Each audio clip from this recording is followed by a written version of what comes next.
Guess what? It is now time for another episode of The Art of Advocacy. I'm your host, Dr. Sheldon L. Akins, also the founder and CEO of the Leading Equity Center. You also might know my voice from the Leading Equity Podcast. I do a lot of things in this world these days.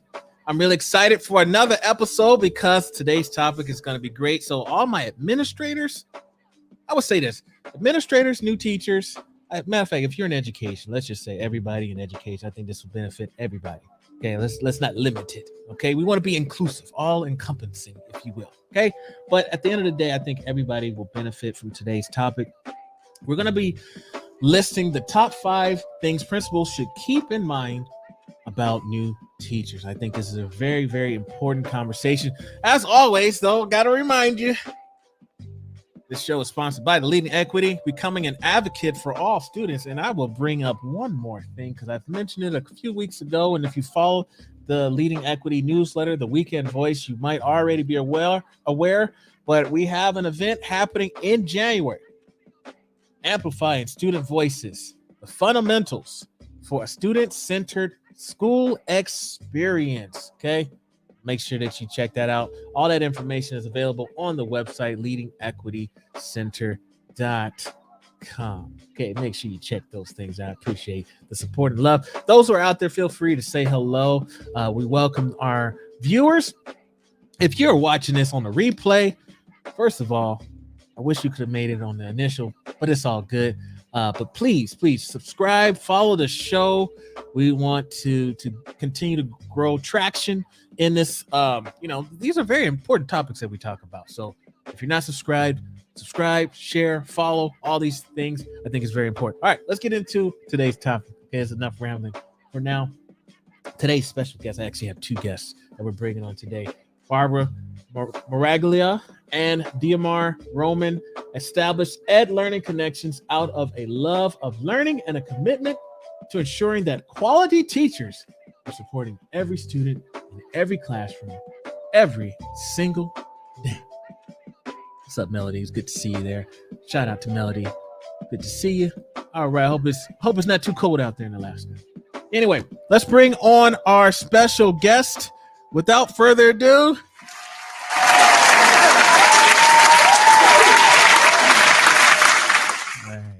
y'all like how I do the hand claps? I love the hand claps. Yeah. Every time. Yes. All right. Well, welcome to the show. I'm glad to have the 2 of you. Thank you for having us. Thank you. We're super excited. Now, the 2 of you are just getting back from a conference, and I would love for y'all to explain that. Diamar, I'm going to start with you because I'd love for you to share a little bit about yourself and what you currently do. Yeah, so thanks. We're super excited. We just came back from Nashville and the Learning Forward conference. And so Learning Forward's a national professional development organization. So we just came back from there. So that's exciting because it's just thousands of educators that get together and share, brilliant ideas. And so Barb and I have been in education, I think combined something like 40 years.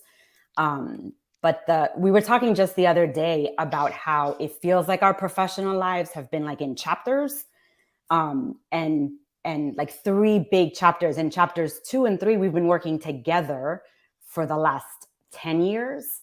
So chapters 2 and 3 have been side by side. We started off as mentors for beginning teachers.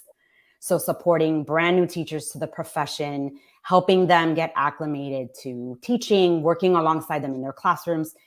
And then chapter 3 was sort of expanding that and working in just professional learning for new teachers and their mentors, for veteran teachers and their instructional coaches, for school administrators and district leaders around training and professional development and coaching all of those people along the way as they do work in their buildings or in their districts. But our chapter 1s are like super different. We did not come to education at all in the same way. So we joke about how I was a teacher. I've been a teacher since I was 5. So you got to tell us more than that. You can't just say you've been a teacher since you're 5. I said earlier that, the poor kids on the block who I wrangled into playing my students in my school, I owe them a lot of apologies and probably a lot of gratitude, but you know, I've been teaching forever. And when, you know, I became a formal teacher, it was in the Bronx in New York City. And I was a classroom teacher. And then I became a building coach and then became a district coach before my husband and I decided to move to Tampa. And that's where Barbara and I currently are. And then in Tampa, it came full circle again. And I was a classroom teacher for a hint. And then, you know, the universe puts you where you belong. And so I was back in professional learning as a mentor and, you know, doing teacher training. So my chapter one has always been in a school, whether I had to make it on my front porch, on the stoop, or in a building. I love this. And Melody says, I was lucky enough to have a mentor teacher. I would not have been successful in those first years without her. We're still close friends. That's right. That's awesome. Yeah. And anytime we can have a mentor teacher, I've definitely had some along the way, especially student teaching them. Oh, those were some rough days. And just being able to have a mentor was fun. And I still keep up with them as well. So those are very important. Thank you for sharing. Barbara, we're going to move to you. Why don't you share a little bit about yourself and what you currently do? Yeah, so my chapter one is the complete opposite of Diamar's, right? I was not going to be a teacher. I went to school. I love history and sociology, so I studied my passion of that, and came out of college and actually worked for a large nonprofit and worked for several years, and then I had a knee injury. And as I was laying on my couch feeling very sorry for myself, I was thinking about what I would regret if my knee injury kept me on my couch. And the first thing was that I had never become a teacher. So through physical therapy and some rehab, I was able to get back on my feet, and I put the pieces in place to become a teacher. And I did that because 7th grade changed my life. So whether she knows it or not, Mrs. Calvert, if you're out there, she was my 7th grade principal, and she really, really changed the whole trajectory of who I am. She gave me the opportunity to shine and to be seen. And I said, I'm going to do that for kids. I want to do the same thing. And so in my professional career, I've only taught 7th grade because that was so pivotal for me. So I jumped in and I became a classroom teacher and took advantage of some leadership opportunities, team leader. I found that my impact with students, although I loved it, I also wanted to impact my colleagues. And before you knew it, I was doing some training for professional development. And then, as Diamar said, our chapter 2 started, and I became a mentor for new teachers. And then our paths have been very similar since then. So our chapter 1s are different, but we have been lockstep in working with new teachers. And then, as Diamar told you, veteran teachers, district coaches, instructional coaches, administrators, kind of the whole gamut of all stakeholders in education. So, yeah. 2 different paths, but together you are working together. Tell us a little bit about Ed Learning Connection. Let's throw that to Diamar. Tell us a little bit about maybe the foundation of the organization and what you do. Yeah, so I think, you know, to speak to Barb's point, it was you get to a point where you want to expand the reach. I think we all feel that in some way, shape, or form at some point in our career. We've been doing what we've been doing for a really long time. And then just kept coming across people in our paths. Again, right? The universe puts you where you're supposed to be and gives you the people that you're supposed to meet.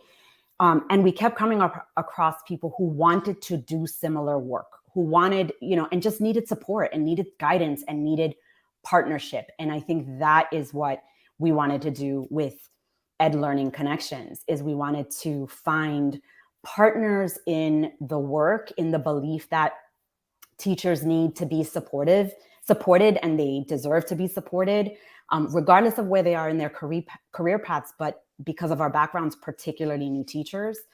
And that sometimes they just needed a partner in the work to think through, how does the system look? How do the structures look? How do we support the people receiving the support, but also the people giving that support? How do we support the leaders who sort of inspire and give feedback to those people? Those are all things that we've done for a long time, and there are systems out there we've been lucky enough to partner with to see that go from just an idea and a dream to fruition. And that's been really exciting. And that's the work that, the more systems we can help create those kind of communities of professional learning and growth for teachers, where teachers feel good and they feel successful. That's what we're about. I love it. Okay, let's get into it, because like I said, we're going to talk about the top 5 things principals should keep in mind about new teachers. And I'm curious, Barbara, we're gonna move to you. How did you come up with this list? I guess give us a little background story behind this list here. Yeah, so it's interesting. In our current climate nationwide, everybody is so focused on the issue of recruitment, and they say recruitment and retention kind of together, but the truth is it's really recruitment. And we know that more than ever, our veteran teachers and our new teachers are leaving the profession at the same time, and our schools are facing staggering numbers of vacancies. And so honestly, our experience has been that this idea of recruitment and retention, although they do go hand in hand, if you're recruiting but you're not retaining, it's kind of like bailing out water with a bucket with a hole in it. And so our focus has really been about retention, and how do we keep our eye on recruitment, but how do we retain those teachers? And we know that there are districts that have entire departments devoted to recruitment, but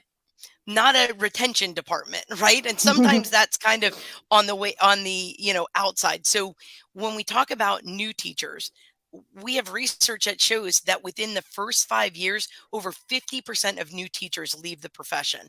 And Wow. that's a travesty, because these are oftentimes people who have devoted an enormous amount of time, of heart, of money into being trained to be teachers. And then when we think about our attrition rates at schools where the majority of students are of color, that number of teachers that are leaving is even higher.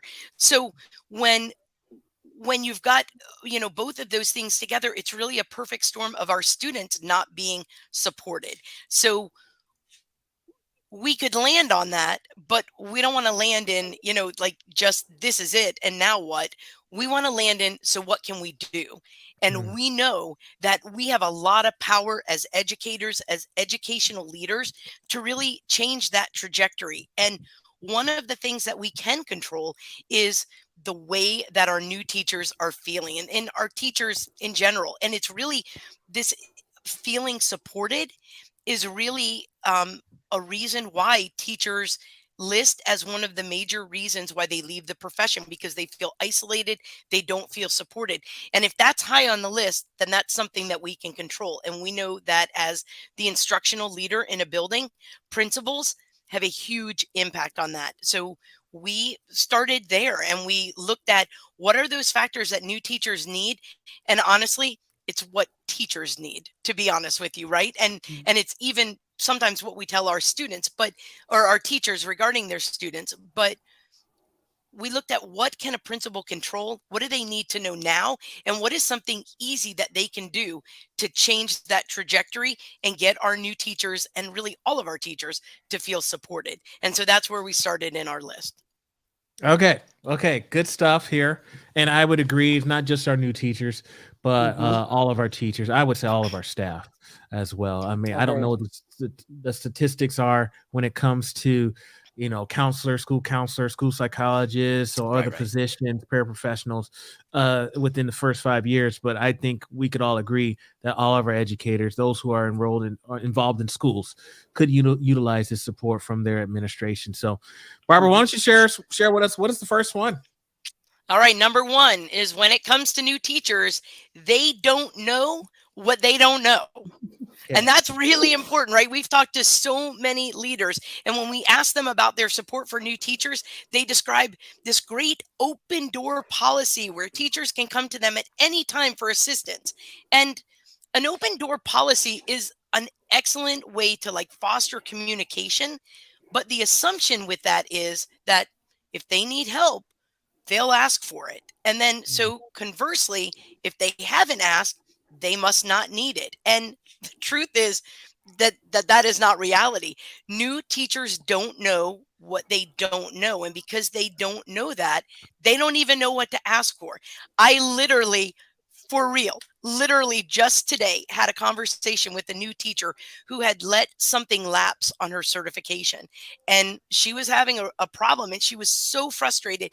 And she said to me, look, I didn't know. I didn't know what I didn't know. So I didn't even know to ask anybody for that.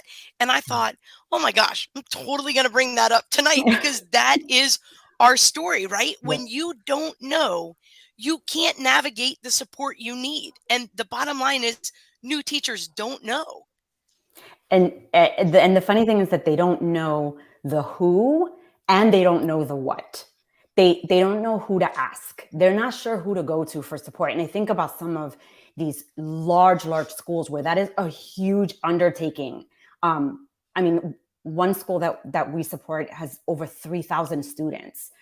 So imagine all the personnel that they've got. There's a separate person for when I want to be absent or when I want to know how I get paid or where do I find like a stapler, you know, they just don't know who to ask. And then the other is they don't know what to ask for. So the first couple of days of school, you know, teachers are doing what? They're setting up their room. And they're either going by the beautiful fantasy they pictured in their head or some pictures that they found up on Pinterest. And they spend tons of money and tons of time. And then suddenly they realize that there's basic things that everybody else in the school knew to have, or everybody else on their team knew to have. Like, you got to have a certain number of hallway passes because that's how we do hallway, or you got to have a bathroom sign out because that's the policy here. And so they spend time like course correcting on stuff like that. Or, you know, where do I get the scales for the lesson tomorrow? And, oh, well, we don't have that. We always do. So it's there, you know, it's that swimming upstream. So we know you've got administrators that are listening. And so then the question is, who do my new teachers need to know? And the welcome breakfast at the first day, that's not enough. It's lovely, but it's not enough. A list of people and what they do and where they are, like a campus tour to locate all of them, that goes a long way.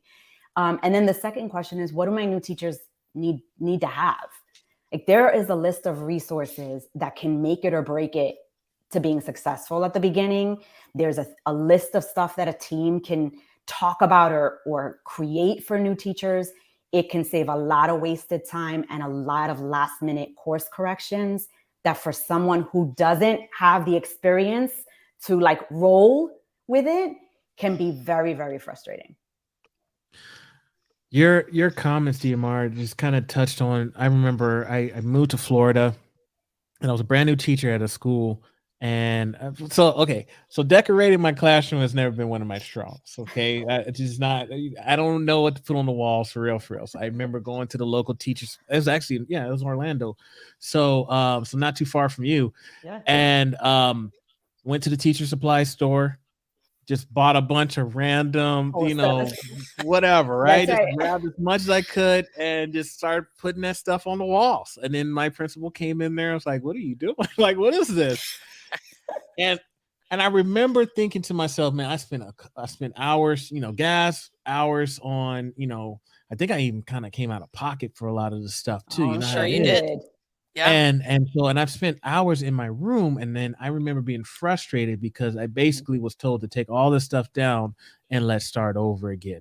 And then that meant I had to get more stuff. So when you mentioned like those little things that as a new teacher that we don't know what we don't know. That's right. Right. I didn't know any better. So if I'm an administrator, what are some things that maybe I could do in that kind of situation, or just situation with brand new teachers, that knowing that teachers don't know what they don't know, besides, like you said, the breakfast and here's a tour of the campus, but as far as the administrator and support one-on-one maybe, or just something that they can do, and either of you can answer this, what would you suggest? How can we avoid those type of situations, I guess?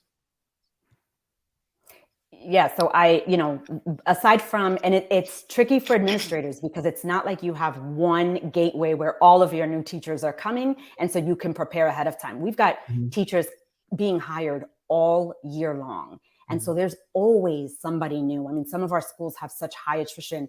They're always having to orient new teachers to their campus. But I wonder if there isn't ways for schools to create those resources so that when you know that you've got a teacher coming, here it is ahead of time. These are the typical things that you'll need in your classroom. These are the things that your department, right? So if I'm hired on the 3rd grade team or I'm hired on the 7th grade social studies department, here is a list of things that your team has already decided is going to be consistent across the team. Here are some photographs of classrooms in our school that like really look pretty typical so that you have a picture. Without a picture, there's no such thing as silence and there's no such thing as blank space. Our brains it doesn't like that. So it will make it up. And so it'll fill in the noise with its own information and it'll fill in the blank space with its own pictures. And so the more opportunities we have to fill that in, to pair a colleague, a current staff member with someone who's coming in prior to their arrival. Those are just small, and we'll definitely talk about connections because, like we said, that's the one thing teachers say is the biggest reason why they stay is because they're connected, which is not unlike what you're going to be talking about in January, right? That's why kids need to feel connected too. The same applies to grownups. Got you. All right. When we work with mentors in districts, we actually have tools that we use with the mentors to help think about navigating and think about what teachers don't know and what do they need to know for their system. So that's kind of all proactive instead of reactive to now what? School started, everybody's on a whirlwind. We don't have time, right? So proactively thinking out those systems. Okay. It makes sense. Being proactive instead of reactionary. Okay. So that takes care of number 1. Teachers don't know what they don't know. What's number 2, Barbara? Well, it leads us right into that, right?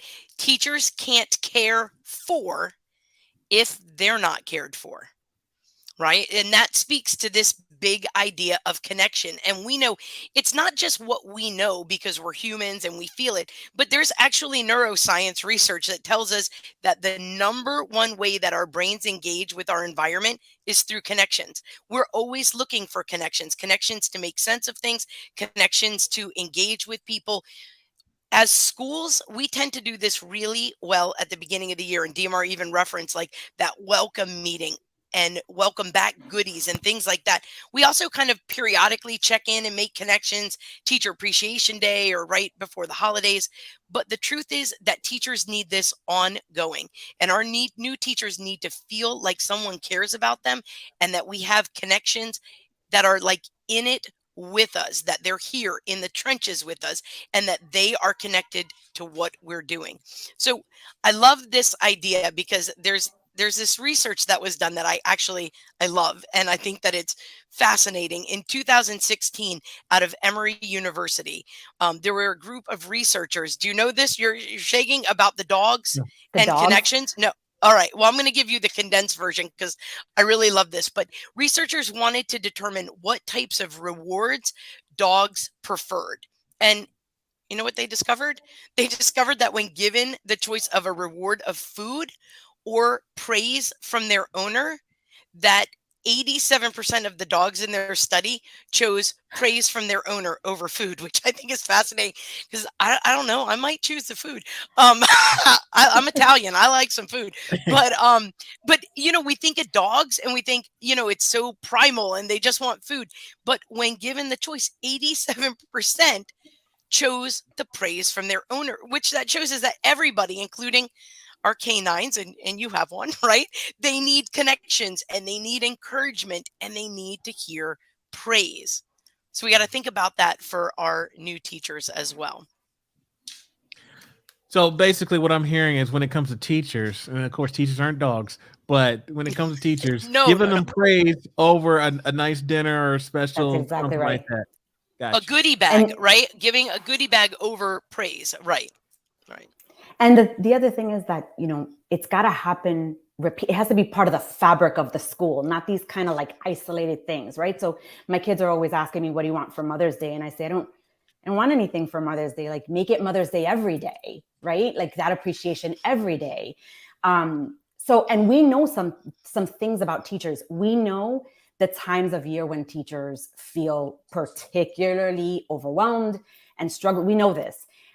So that's a time where schools and administrators could be extra conscious of showing like concerted, intentional effort to empathize with teachers, to remind teachers that they're an integral part of the school, even the new teachers, that they're an integral part of their students' lives. Like that goes a long way. And if they feel like they're cared for by the school community, they are better equipped to then care for the students in their classroom community. They can't give what they don't have. So if they don't feel belonging, they can't help kids feel like they belong. Seems like I mean, that makes total sense to me. It's just, I'm glad this is on the list. It's almost like, man, it seems like a no-brainer though, right? Not rocket science. It's brain science, actually. Okay. I like that. So just a quick rundown. I have, they don't know what they don't know was number 1. Number 2 was they can't care for if they're not cared for. That's correct. Barbara, what is number 3? Don't underestimate the power of positivity, right?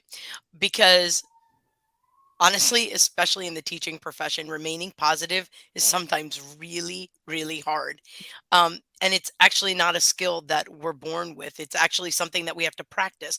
But we know that the more we practice it, the better we get at it and the more that we do it. And actually, again, going back to that brain research, we know that neuroscientists have actually learned a lot about the power of positivity. And that power actually rewires our brains, and it helps us to overcome negative situations. So when our teachers encounter a lot of obstacles, we need to make sure that they've got something to help them overcome those obstacles in a very productive way. So practicing that power of positivity, although it's hard, it is a way of training our brain to think and respond to situations calmly, optimistically, productively. And it's hard. I want to say that again. It's hard. That's it's so really lofty. hard, right? But we need really good role models because we have to practice it. If we don't know what that exemplar looks like, sometimes it's hard to practice or to see that model in action. So especially when we've been in situations that are new to us and that we've never been in before, we need really good role models to help us and guide the way. And because we're in new situations, sometimes we're really stressed out. In fact, most teachers that I know are really stressed out, especially right now, this time of year. And when we're stressed out, we look for things to comfort us, like ice cream and potato chips and some things that we know are not necessarily the best for us. And even though we know that, a really great stress reducer is hitting the gym. Sheldon, that's what you would do. Right? You'd hit the gym. Right? Instead, we hit the fridge because we're stressed out and we want comfort food. We want to be comforted. And that same theory translates to people. So sometimes we don't look for the situations that are the best for us. We look at situations that resemble what we're feeling, and then enters in that whole, theory of misery loves company.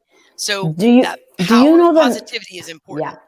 Yeah. Do you know, I'm sorry to interrupt you, Barb, but it's one of my favorite articles. Do you know the marigold effect? Sheldon, have you heard of that? No, tell me more. Awesome. It came out of, it was a piece written in the Cult of Pedagogy, like almost 10 years ago now. But and I should not be giving the summary because I'm not allowed to have living things in my house that aren't my children. So I kill every plant that ever walks through the door. However, it's based on the idea that master gardeners know that when they're building a garden, where they plant certain things matters. So for example, marigolds are a great plant to put next to seedlings because they actually help the plant grow. But they never plant seedlings next to a walnut tree because walnut trees actually put toxins in the ground and they harm the plants that they're next to. So think about new teachers in a schoolhouse. If they're being planted next to marigolds, they're going to be likely to thrive. But if they're planted next to walnut trees, those walnut trees can actually poison their environment, and those teachers never get a fighting chance. And so when you think about like administrators planting their new teachers strategically, it's not just physical proximity, although that's something to be conscious of, because when you're stressed, you go to the teacher across the hall or the teacher next door. But it's also like relational proximity. Who are the people that those guys are intentionally interacting with all the time, so that they get that marigold from those people? And so lots of school districts are looking at this notion of mentors, people who can be the positive role model, the marigolds, because they're just not strengthening them as professionals, but they're like the cheerleader, the advocate, right? And that can look lots of different ways. We work with one school district where these mentors they do that full time. This is all they do for new teachers across their system. They travel school to school. But we work with another school district where the mentors are right in the building. They're full-time teachers and they get paired up with new teachers right at their site. Whichever way a system does it, the research absolutely shows, and this was perfect for Melody when she first joined us, when teachers have a mentor or coach, they remember that person and they stay, especially if we can make sure that that mentor is supportive and that they're skilled in how to mentor and coach their colleagues. The teachers will stay. Shout out to my buddy Jennifer Gonzalez. I just put it on the screen there, and I dropped the link in there as well for folks. Watch this after the live stream. Don't watch this right now, but take a look at it. I dropped the link in there so you can cool. Take a look. So thank you for explaining. Yeah. Anything did you want to add to that, Barbara? No, I mean, I think that DMR summed it up perfectly. It's important where you plant your new teachers in your garden, and you want to stay away from things that will poison or stifle their growth, and think about how can we support them and where are they most likely to get that model that will help them to remain positive and overcome obstacles. All right, and Melody's here still. She said, yes, I had a mentor veteran at the beginning of and at a 5-year when it felt too hard. Both helped me continue. Thanks, ladies. So grateful for awesome. All your share today. We appreciate you, Melody, as well. All right, so we have run down the first 3. Yep. Barbara, I'm going to come back to you. I want to know what number 4 is. Number 4 is there, meaning new teachers are watching for equity, justice, and fairness. And they've got a keen eye on it, especially our new teachers who are millennials, because social justice is really, really important. And, when you think about it, though, honestly, this idea of fairness, even from a very early age, kids are very quick to tell you when something isn't fair, especially if it directly impacts them. And it is exactly the same for adults, too. And the truth is that we see this play out for new teachers very, very quickly at the beginning of the year, because here's what we know that happens right behind the scenes. Administrators have to make decisions, and those decisions are not always in the favor of the newest, the youngest, the least experienced teacher. And, it's pretty typical that a new teacher is going to be the one. If there has to be somebody that floats in the building, meaning that they don't get their own classroom, it's probably going to be a new teacher, or the teacher who has the smallest classroom, the one with the broken desks, the one that has the most preps to teach, or has the most challenging courses, or the most challenging students, right? Like the list could go on forever. It's not always decisions in favor of the least experienced, but let's be real, because sometimes those decisions are made in the interest of another group, like veteran teachers, because we also need to keep our veteran teachers in the building happy. But sometimes decisions are just made, and it's unavoidable. It's not in the interest or disinterest of any group. It's just a hard decision that has to be made. Like, for instance, based on class size, maybe a class has to be suddenly collapsed, and instead of disrupting the life of 180 kids, they take a small subset and create a new course section. Now we've got a new prep, and then that goes to the new teacher. But the bottom line is that to the new teacher who is bearing the brunt of the consequence of the decision, it oftentimes doesn't seem fair. And that raises their, flag to equity and justice and fairness issues. And so, I know that we've got a lot of people that are going to be watching and listening. And so what do you do about that? If you know they're keenly aware, then how do you reconcile that? And so, we think it's important for administrators to just pause and ask themselves some really important questions. Why am I making this decision? Who am I considering and who am I not considering?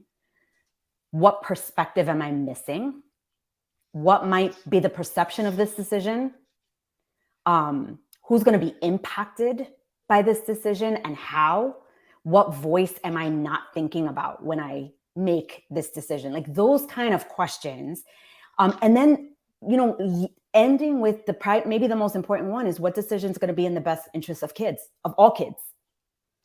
Because the truth is that the decision, it might not change the difficult decision you have to make. It might not even change the impact, but typically teachers can eventually get behind that kind of motivation. This decision is not going to be the most convenient for adults, but it is in the best interest of all kids. And I think that teachers can get behind that. And, when all is said and done, that's another the model opportunity. We want teachers to be conscious of their decisions, ask themselves the same questions. Why am I making that decision about discipline, about homework, about who I'm labeling, about what I believe about whom? Who am I considering and not considering, right? These are the issues of equity that we want them grappling with in their own classrooms. And just like leaders, we want them ending with what is the decision that's in the best interest of kids, of all kids? And are there some kids that I'm leaving out? Are there some voices that aren't in my mind as I make that decision? Because we can all get behind, new teacher, veteran teacher, everybody can get behind if this is what's best for kids, regardless of if it doesn't feel great. And Sheldon, we know that you got that January thing coming where it's about like elevating kids' voices and making sure that they're at the table, right? And so that if that's true for teachers and kids, that can be true for leaders as they think about their teachers.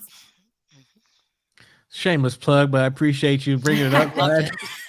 Show picture real quick. Okay. Yeah. Just so folks know, that is happening January 19th through the 21st, Amplifying Student Voices, an opportunity for folks to learn how to create and facilitate their own student affinity groups. So I appreciate the shout out there. Nice. Now, we have run down. So we have 4 established already. Barbara, why don't you run us down with the first 4 again and then tell us what the 5th one is? All right. So number 1, they don't know what they don't know. Number 2, they can't care for if they're not cared for. Number 3 was don't underestimate the power of positivity. And number 4, they're watching for equity, justice, and fairness, which takes me to number 5. And that is they want to see you and they want you to see them. And that see, I hope you can tell, is like underlined. As I'm saying, they want you to see them. We hope that if there's only one takeaway from tonight, we hope that the big takeaway will be for leaders to be careful about the set it and forget it trap. And that's where we give our new teachers a warm welcome, a set of keys, a teacher edition, and get to it, right? We would prefer, instead of the set it and forget it, that we kind of change that policy and think of it as no one left behind. The reality is that new teachers want to know that they're doing a good job, and they need to be continually engaged in those opportunities to grow and learn alongside their peers. And we can do that. That is easy. We can do it if we are present and visible. They need and they want feedback and input and coaching, not just when they're being evaluated, right? When we say that they want you to see them, we don't mean that they want you to go in and formally observe them. That is totally different. Being observed is evaluative, right? It's judgmental and high risk. Being seen is personal. And teaching is a very, very personal art. So being seen is curious, and it helps build a relationship between people. Very different than being observed. I'm glad you explained that, because that was my first thought. It took me back to my first years of teaching, and I used to be terrified when the principal would show Right. up and sit in the back of the classroom, because most of the time when they would come, it was always at the wrong time for me. It's Like the always the kids wrong are all time. over the place. I'm trying to figure That's these right. things out, and then they Uh-huh. show up. So okay, so I'm glad that you're saying not the formal, necessarily a formal observation. Yeah.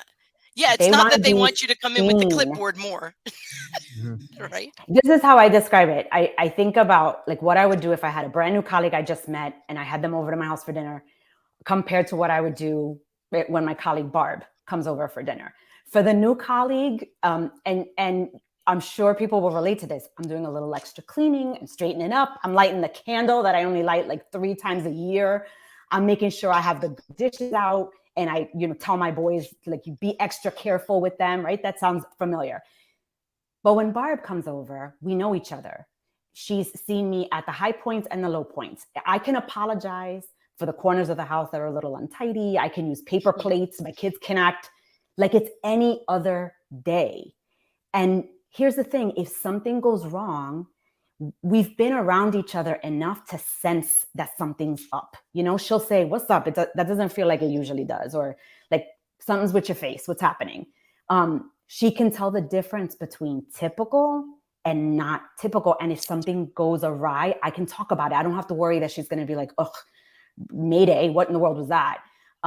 So if leaders want to go into classrooms and see real practice, real teaching and learning, the good, the bad, and the ugly, and give new teachers what they want real praise, real support, and real feedback when the real is happening, then they have to truly see the people in those classrooms. They have to see the teachers and all of that. And that means that they're around the school, they're inside classrooms a lot, and they're visiting for the sake of seeing them and learning about them, so that they can see and learn about their leaders and eventually learn from them. But they can't learn from you if they don't learn about you, and they can't see you as, a partner in the work if you don't first see them and all of them. And we tell teachers that about kids all the time. Kids want to be seen.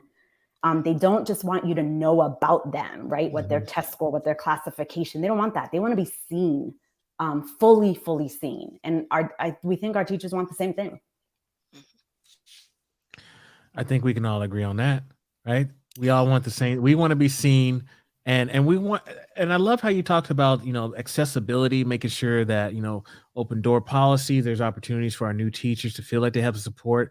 I loved how it was mentioned earlier about the importance of maybe some onboarding strategies. This is what examples of classrooms should look like. Those simple things. Sometimes I believe that.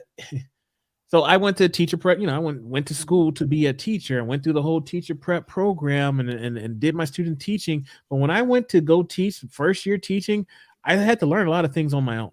A lot of the concepts, there's some basic stuff, theories that was very helpful for me. However, at the end of the day, I had to learn a lot of things. So I ended up teaching in the Virgin Islands, and it was just in a brand new culture, and it was just stuff that I just didn't know, I didn't understand yet. And so I think it's important to have some sort of, I don't know, binder or something, or just a set of, this is our school. Welcome to our school. This is what our, here's what its classroom looks like. This is what some procedures, just some of that information beyond just your regular tour. Because you can give me a tour. It doesn't mean I'm going to remember everything that I experienced in that hour or however long it was that you did a quick rundown. So that makes sense. Yeah. And I think that's why mentors are becoming such a popular, integral part of systems, because they become the face and the voice behind that list that you're talking about, behind that binder, behind that, onboarding is this person, this my marigold. And they not only know about really good teaching, and they're going to help me be a good teacher, but they're also going to be my sounding board and my advocate and my listening partner. Confidant. Yeah. So more and more systems, the system that we're working with in Georgia, that was their goal. How do we create a system of real support for new teachers coming in that they can lean on for the first 2 years of their career. And that's intentional, smart work. I got a special guest that's excited about some. Yeah, I don't know what agrees. he's looking at. He agrees. He agrees. With He you. likes the 5 Thank you, Mark. strategies. Yeah, he loves the fun. Speaking of, Barbara, why don't you run them down for me one last time? Got it. Yep. They don't know what they don't know. They can't care for if they're not cared for. Don't underestimate the power of positivity. They're watching for equity, justice, and fairness. And they want to see you, and they want you to see them. Those are the 5 things that principals can be cognizant of and make change towards to help our new teachers feel connected, supported, contributing members of their school community. And Sheldon, a lot of people will say, "Oh my God, it's January. It's almost January. Like it's too late." But that's not true. We tell teachers all the time, January is such a good time to reset. Yep. To just like wipe off and start fresh and reset some things. And we think schools can do that too. So this is a great time to do some rethinking and some resetting for the new year. And administrators have so much influence and so much power, right? We said in the beginning about research showing that the teacher is the number 1 factor to determine student success. We know that the number 2 factor is actually the principal. And that's because they're the number 1 factor on the teacher's success, right? So it's like a trickle down. And they have, as the instructional leader, they have the power to help teachers feel supported and part of the community. And at the end of the day, we need our teachers because our students need our teachers. And that's really what it's all about. Boom. Mic drop on that. Boom. Nicely done. Well, listen, I have thoroughly enjoyed our conversation. The two of you bring a wealth of knowledge, and I just thank you for your time for this list. And I know this is just top 5. This is not everything. That's I think at the end of the day, we could definitely expand upon that conversation, especially even on the equity one as well. For sure. We didn't talk about gender or race or any of those kind of things that impact our new teachers as well, and the demographics. There's so much we could really dig into with this conversation. However, I do want to leave the two of you an opportunity to kind of take us home with your closing thoughts. So I think, Diamar, we're going to start with you. Why don't you take us home with maybe any final thoughts that you want to add to the conversation? Yeah, I would say that I think that when people look at this list, it seems very trivial. This isn't rocket science. They're things that we probably know. And what we believe is that we know them well enough when it comes to teachers and kids. Everything on that list is what we would tell teachers about kids. Kids, sometimes they just don't know, and we need to teach them. They can't care about school if they don't feel cared for by their school. They want to be seen. They're watching for justice and fairness, and they need you to, all of those 5 things we know have to happen in classrooms for kids to be successful. Sometimes we just isolate it to that. And so, know that the school, it directly impacts what teachers can do, how equipped they feel to do that in the microcosm of their classroom. And so what we hope is, certainly not every school is the same, and not every principal is the same, and not every new teacher is the same. But after doing this for a really long time and talking a lot with school administrators and district leaders, those 5 things seem to be the things that come up over and over. And if we can narrow that down at least to a starting point for buildings, we hope that we give people just some food for thought of some of the basic things that new teachers need to be the best teachers they can in front of kids. So, we hope that it's at least food for thought, if not affirmation of ideas that we've talked about before, especially as it relates to kids. This is great. Okay. Thank you for those final thoughts, Diamar. Barbara, it's your turn. What are your final takeaway home? Take home thoughts? Well, I just had my mic drop moment, so I'm not sure that, and then I'm following DMR, who is always profound.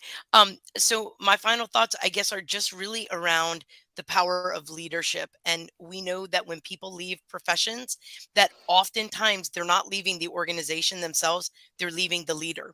And leaders, our school leaders, are overwhelmed. They have so much on their plate. They are pulled in a million directions. But going back to that thought of being proactive and thinking about exactly what we want our teachers to do for our kids, how do we create those same situations for our teachers?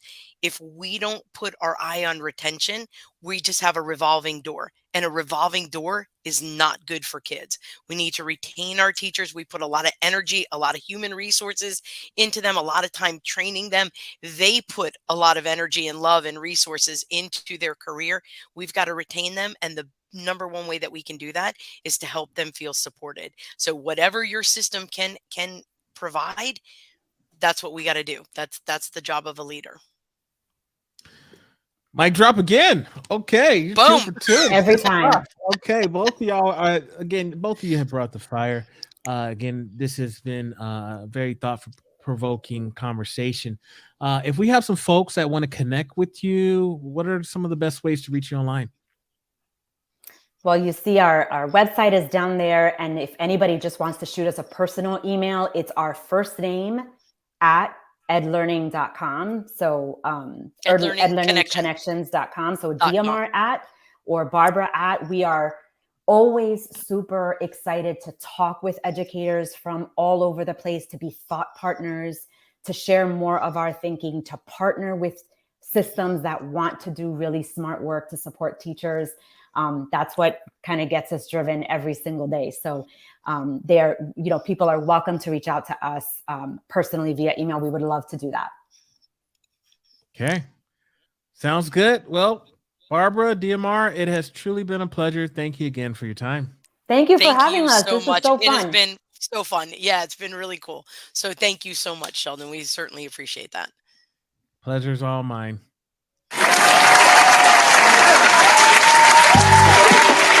All right, folks, we just wrapped up The Art of Advocacy, another episode, live stream. By the way, don't forget, the book, Leading Equity, Become an Advocate for All Students, is now available. You can grab your signed copy, or you can go on to your local, I would just say online retailer. I'm not going to say any names because we know there's some popular ones out there, but I won't say which one, but you can go to one of them, or you can go to the website, leadingequitycenter.com, and you can find it yourself. Also, as another reminder, I cannot forget to share with you, I'm excited for this event, Amplifying Student Voices, the Fundamentals for a Student-Centered School Experience, happening January 19th through the 21st. I think one of my biggest takeaways from today's conversation and with the top 5 is they don't know what they don't know. That one really hit home for me. And I just really thought back to my early days as an educator. I typically tend to be a private person, introverted type of a person. However, and so asking for help was already a challenge. But then what if I didn't know what to ask? And I tried to do things on my own. And then the frustration I would get when I try to do things, try to be proactive, and then find out that my approach or the protocol wasn't followed, or I missed something. And I was like, man, if I had just known this from the beginning, I wouldn't have to do this all over again. I wouldn't have wasted all this time and energy. So that one really hit home for me, but definitely all of these I think are very important. I mean, just a staggering number that I think they said over 50% of educators within the first 5 years leave the profession. And I wonder if those stats are even higher now within the last couple of years with pandemic teaching. I would be interested to know about that. Remember the words of Dr. Martin Luther King Jr. If you can't fly, then run. If you can't run, then walk. If you can't walk, then crawl. But by all means, keep moving. Let's continue to be a voice in leading equity.